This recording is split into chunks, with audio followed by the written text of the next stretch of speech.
Bonsoir, bienvenue sur le plateau de Ce soir ou jamais. À l'heure où je vous parle, Donald Trump, nous disent les sondages, a toutes les chances d'être le candidat du Parti républicain aux prochaines élections américaines en novembre. Alors faut-il en rire ou en pleurer? Un Donald Trump à la Maison-Blanche.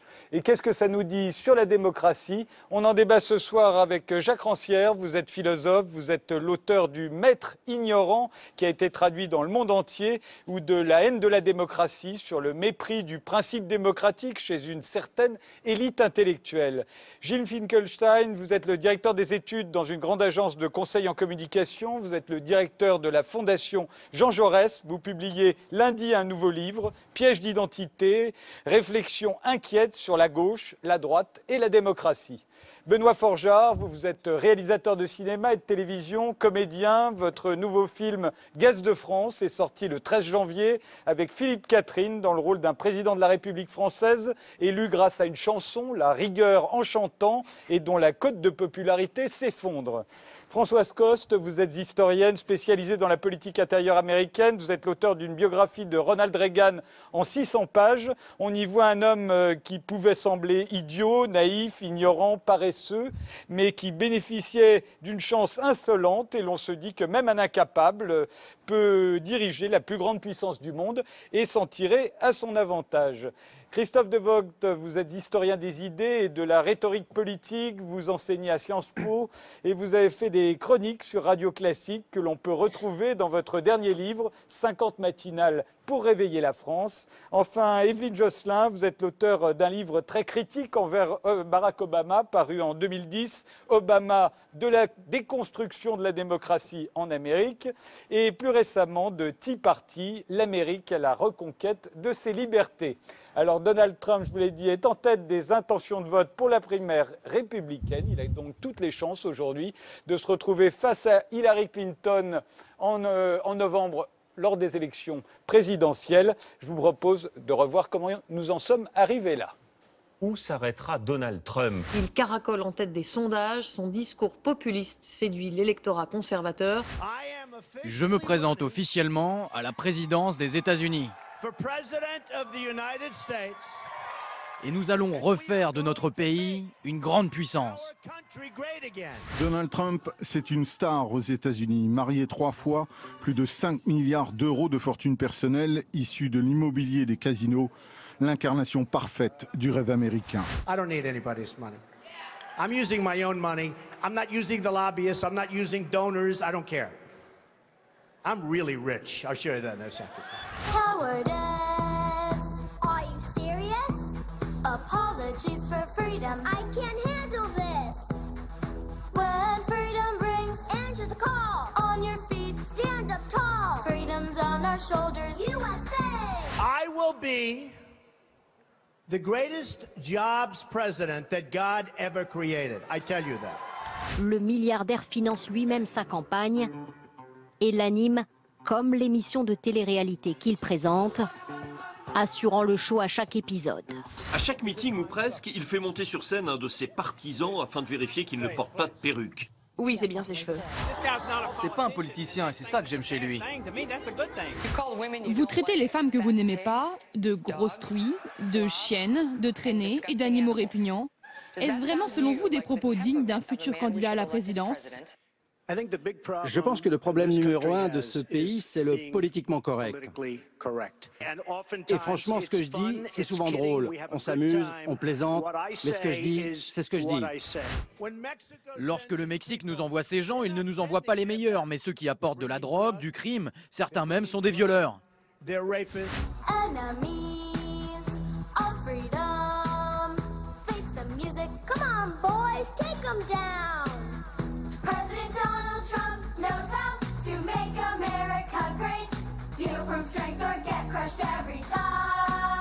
Personne ne peut sérieusement imaginer un pareil personnage à la Maison-Blanche, mais pour l'instant, aucune de ses provocations ne lui a fait de tort. Il n'y a pas photo. Les intentions de vote font de Trump le meilleur candidat de la droite. Sa dernière proposition choc, exclure les musulmans, Cela lui a fait gagner 10 points dans les sondages. Moi, Donald Trump, je demande la fermeture totale et complète des États-Unis aux musulmans qui souhaitent y entrer. Et ce, jusqu'à ce que les représentants de notre pays soient en mesure de comprendre ce qui est en train de se passer. C'est un petit peu la panique ici. Les experts, pour la première fois, envisagent sérieusement la victoire du milliardaire à la primaire républicaine. Même l'état-major a tenu cette semaine une réunion de crise. En Grande-Bretagne, des voix se sont immédiatement élevées, proposant d'ailleurs en retour d'interdire le séjour Donald Trump sur le sol britannique. Il y a eu une pétition sur Internet et un débat au Parlement. On n'a pas besoin d'une boule de cristal pour voir que cette personne est peut-être un homme d'affaires brillant, mais aussi un bouffon. Et il a la dangereuse capacité de tenir les propos les plus obscènes ou les plus grossiers pour attirer l'attention. Alors en France, comme en Grande-Bretagne, on a tendance à prendre Donald Trump pour un bouffon. Evelyne Josselin, je l'ai dit, vous êtes une supportrice de Donald Trump, à savoir si vous étiez américaine, vous voteriez pour lui. Donc, vous ne le considérez pas du tout comme un bouffon. Non, ce n'est pas un bouffon du tout. Je pense qu'il ne faut ni rire ni en pleurer, il faut réfléchir. Qu'est-ce qu'il représente ? Et qui est-il exactement? Alors je pense que personne sur ce plateau ne connaît véritablement Donald Trump, ne le connaît en tout cas personnellement. Je ne le connais pas personnellement non plus, peut-être bientôt. Mais je connais deux personnes qui l'ont côtoyé, qui le trouvent extrêmement gentil avec ses employés, avec les personnes qui travaillent avec lui. C'est vrai qu'il peut être vache quand il est en campagne, mais il faut bien comprendre que sa grossièreté, parce qu'il a eu des paroles grossières, sa vulgarité, comme on dit, c'est calculé. Ça fait partie de sa stratégie. Le personnage n'est pas intrinsèquement vulgaire. Et quand il veut se surveiller, il est tout à fait correct. Votre question, c'était... ça n'est pas un bouffon. Oui, c'est pas un bouffon. Non, c'est pas un bouffon. C'est un pur produit de la politique américaine? C'est un pur produit de la démocratie américaine jacksonienne. Il y a un retour aux années 1830, aux années du président Jackson, c'est-à-dire qu'on enlève le pouvoir, il veut enlever le pouvoir aux élites faillies, aux élites qui ont trahi leur électorat et le rendre au peuple. C'est à ça que les gens devraient réfléchir. Et ça, c'est admirable et ça remporte l'adhésion. Et le personnage n'est pas un bouffon, il est haut en couleur, il crève l'écran, comme vous avez pu voir. On peut lui reprocher son phrasé, il a besoin de travailler sur l'aspect présidentiel s'il veut arriver jusqu'au bout. Là, il a du travail encore à faire. Il a fait déjà énormément de progrès. Il ne faut pas oublier qu'il est venu directement du monde des affaires à la politique. En passant par la télé-réalité, l'animation. Oui, bien entendu, il a beaucoup d'expérience. Et il est comme il est lui-même. Et c'est aussi ça qui plaît aux gens. Il est authentique. Et vous parliez de son affrontement possible avec Hillary Clinton. Alors d'abord, Hillary Clinton, il n'est pas du tout sûr que ce soit elle, parce qu'elle est rattrapée par ses propres scandales, ceux du passé et ceux de son passé récent lorsqu'elle était secrétaire aux affaires étrangères. Et il est possible que, et d'ailleurs le Donald serait absolument déçu de ne pas l'avoir en face comme adversaire, il pourrait se trouver en face d'un pauvre Biden ou de ce charmant Bernie Sanders qui, à défaut d'autre chose, a au moins le mérite d'être authentique et intègre. Christophe De Voogd, vous voyez dans la façon qu'on a de regarder Donald Trump ici en France, beaucoup d'anti-américanisme primaire. Oui, il y a l'anti-américanisme, mais je voudrais un peu rebondir sur le terme de bouffon. C'est un petit peu, il y a une sorte de paradigme, de mécanisme qui se met toujours un peu en route face à ce genre de personnage. C'est justement ce mot de clown, de bouffon. Moi, je l'ai entendu par exemple pour Pim Fortuyn, le leader populiste, aussi clown, bouffon. On l'a entendu pour Berlusconi. Leader populiste en Aux Hollande. Pays-Bas, oui. Et puis pour Berlusconi, etc. Et puis on dit clown, bouffon. Ensuite, ça tourne à fasciste, très rapidement d'ailleurs. Et on les traite toujours un peu de façon d'abord méprisante, et notamment l'establishment, comme on dit aux États-Unis et un peu aussi en France, a tendance un peu à refuser le débat au début, à les mépriser, à les exclure. Deuxième étape. Et troisième étape, eh bien, on s'aperçoit, contrairement à son espoir, que la vague ne retombe pas. Je ne voudrais pas être très cruel, mais on pourrait reprendre beaucoup de titres des médias américains, mais aussi français, qui ont montré, quand il a eu un petit coup de mou en octobre dernier, bon, ça y est, ça retombe, le soufflet retombe, et on va retourner à la situation d'avant, business as usual. Et c'était le même phénomène aux Pays-Bas. On a dit Fortuyn est mort, bon, maintenant c'est fini. Et bien maintenant, on a, 12 ans après, Wilders, qui est, tiens, c'est curieux aussi, lui aussi a 41 sièges de députés, c'est-à-dire qu'il est le premier parti et de très loin annoncé dans les sondages. Donc, Je pense que les réactions de tous ceux qui ne veulent pas de ce personnage sont des réactions qui sont contre-productives. On pourrait d'ailleurs parler d'un autre pays de ce point de vue-là. Je pense qu'il faudrait trouver un autre type d'argumentation. Et en effet, s'y mêle, comme vous faisiez allusion à cela, Frédéric Tadei, notre cher anti-américanisme qui est une seconde nature en France et qui fait qu'on se polarise très volontiers sur ce genre de personnage pour lequel je n'ai aucune sympathie, pour, en quelque sorte, à travers lui, faire une petite caricature de cette chère et haïe Amérique. Alors, Jacques Rancière, qu'est-ce qu'un grand philosophe comme vous, qu'est-ce qu'il voit quand il voit Donald Trump ? Bon, je dirais que pour moi, Donald Trump n'est pas vraiment le problème, quoi. C'est-à-dire que bon, c'est pas l'individu. Et bon, de toute façon, bon, ça la vulgarité calculée ou pas calculée, bon, c'est quelque chose qui, de toute façon, est une tendance un petit peu générale. C'est-à-dire que, bon, en France, bon, nos gouvernants sont un peu plus... Bon, ils essaient de tenir un peu mieux, mais il y a cette espèce de libération un petit peu. Finalement, on est content de pouvoir retenir les propos sexistes, racistes, etc. Bon, ça fait bien, quoi. Et les gens ont l'impression que ça prouve qu'ils sont réalistes dans le coup et populaires, ou que sais-je. Donc, je crois que, pour moi, le problème n'est pas tellement Donald Trump. Le problème, c'est le système qui met finalement un pouvoir aussi considérable dans les mains d'un individu, quoi. Et bon, je dirais que bon, là, on a tous en tête quand même ce qui est arrivé avec George Bush Jr., quoi. À savoir comment un individu avec un petit groupe d'individus autour est capable de monter cette espèce de mystification, bon, des fameuses armes, disons, disons armes comme ça massives des armes de destruction massive. De destruction massive de Saddam Hussein, et vraiment, bon, à créer ce scénario, et bon, il a créé, et quand même, disons, effectivement, gagner le fait de pouvoir faire cette guerre en Irak, dont on sait quand même quelles sont les conséquences complètement désastreuses. Donc, le problème, pour moi, enfin, c'est pas tellement, bon, parce que Donald Trump lui-même, il ne faut peut-être pas se polariser sur lui, et bon, il est un peu aussi là, un peu comme un repoussoir. Effectivement, il y a toujours l'espoir des Républicains qu'on va trouver un type un peu plus correct quand même, un peu plus présentable. Bon, il y a eu des efforts encore cette semaine, bon, malgré tout, dans un grand journal, bon, conservateur, pour dire c'est pas un vrai conservateur, c'est un populiste, en fait, il est un peu à gauche, faut méfiez-vous. Donc, il y a un effort considérable. Et puis donc s'il est pris un peu en bouffon, c'est aussi parce qu'on espère que ça va permettre à des gens plus honorables, bon, de passer à sa place, ou à Hillary Clinton, bon, de passer contre lui. Mais le problème, c'est pas là. Le problème, c'est, à mon avis, bon, est-ce que c'est pensable encore aujourd'hui d'avoir, bon, disons, à la tête d'une puissance impériale aussi importante, bon, finalement, un individu à qui quand même est remis un pouvoir, bon, aussi considérable. Et vous, Gilles Finkelstein ? Bon, d'abord, je crois qu'il faut prendre au sérieux ce qui se passe, y compris si on considère que Donald Trump est un bouffon, parce que ça fait maintenant des semaines, des mois qu'on annonce qu'il va s'écrouler, et pour l'instant, il tient.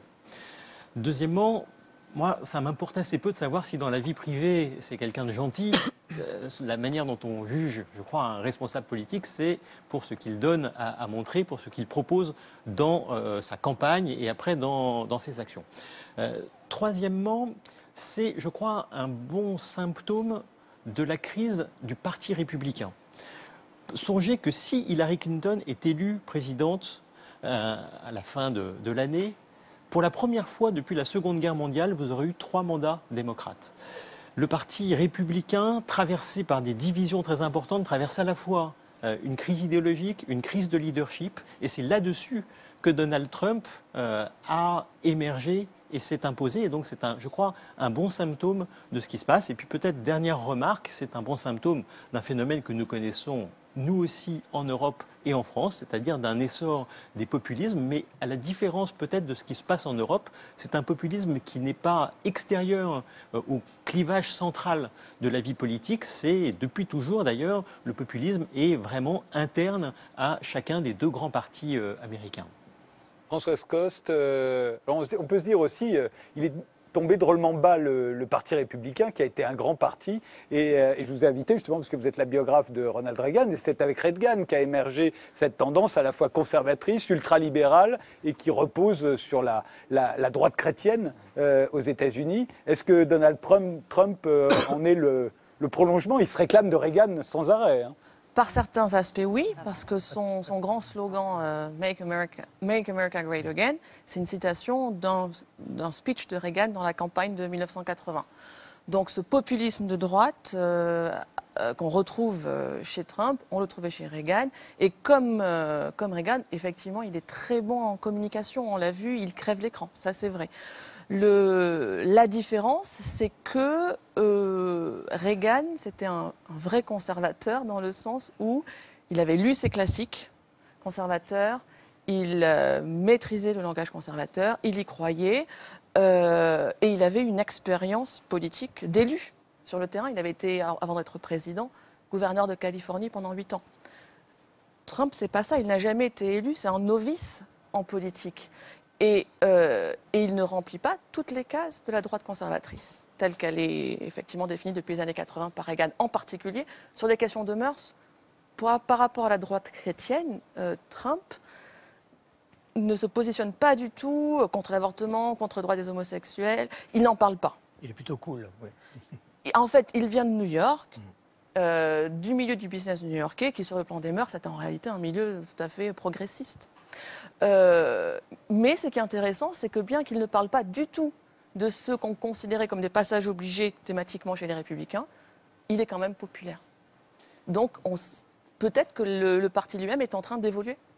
Gilles Finkelstein. Ouais, pour prolonger ce qu'il a dit, ce n'est pas un populiste de droite au sens strict, y compris sur les questions économiques et sociales. Vous avez évoqué les questions de société, mais y compris sur les questions économiques et sociales, il n'est pas dans le libéralisme échevelé qui prenait place à la fin des années 70. Prône à la fois reprise de l'investissement public, il fustige l'accaparement excessif des profits, donc c'est un peu plus subtil que ce que l'on a pu voir, et c'est pour ça qu'il faut essayer d'avoir l'intelligence de ce qui se passe au-delà de ce qu'on a vu et qui est absolument à la fois fascinant et inquiétant. Mais c'est ce qu'on a vu qui le rend si populaire. En grande partie. Benoît Forgeard. À propos de Trump. Oui, vous voyez quoi quand vous voyez... Écoutez, très intéressant cette figure de Trump. À vrai dire, j'étais assez surpris d'apprendre qu'il feint la vulgarité. Si c'est le cas, c'est remarquablement bien fait. Mais pour moi, d'un simple point de vue esthétique, le personnage est fascinant. Hein, c'est vraiment une figure de monstre. Je dis ça tout simplement parce que son nom, par exemple, la simplicité de son nom, qui sonne comme une sorte d'avertisseur, comme ça, et aussi, évidemment, sa coupe de cheveux, je pense que c'est très important, dit quelque chose, incarne quelque chose qui est assez inédit, il me semble, à ce niveau-là de la politique. Sa coupe de cheveux, par exemple, dit clairement qu'elle n'a cure de ce qu'on peut penser d'elle, par exemple. Hein. Elle représente l'Amérique décomplexée. Voilà. Tout à fait. Oui, l'Amérique, c'est à la fois une projection vers l'avenir, mais en même temps, c'est aussi un regard nostalgique, diront certains, vers les années 50. Et il a gardé la coiffure des rockers des années 50. Et en même temps, ses héros sont Ike, Eisenhower, les généraux Patton, enfin tous les grands généraux qui ont délivré l'Europe et l'Asie des monstres de l'époque. Et il est effectivement ancré dans les années 50, mais avec une projection très certaine vers l'avenir. Et c'est ça qui est intéressant aussi chez lui. Il y a la continuité, et en même temps, il offre des perspectives, il est optimiste. Il offre un optimisme aux Américains auquel les Américains n'étaient plus habitués. Ils n'osaient plus espérer. Moi, ce que je trouve intéressant, c'est la rhétorique développée par Donald Trump, parce que c'est une rhétorique, là aussi, qu'on peut voir se développer ici et là, et pas seulement chez Donald Trump, et pas seulement aux États-Unis. Je propose de revoir un des multiples clips de campagne qu'on peut voir aux États-Unis ces dernières années. Un clip justement qui rappelle un certain nombre de volontés de Donald Trump concernant mais aussi bien les musulmans que les Mexicains. Regardez.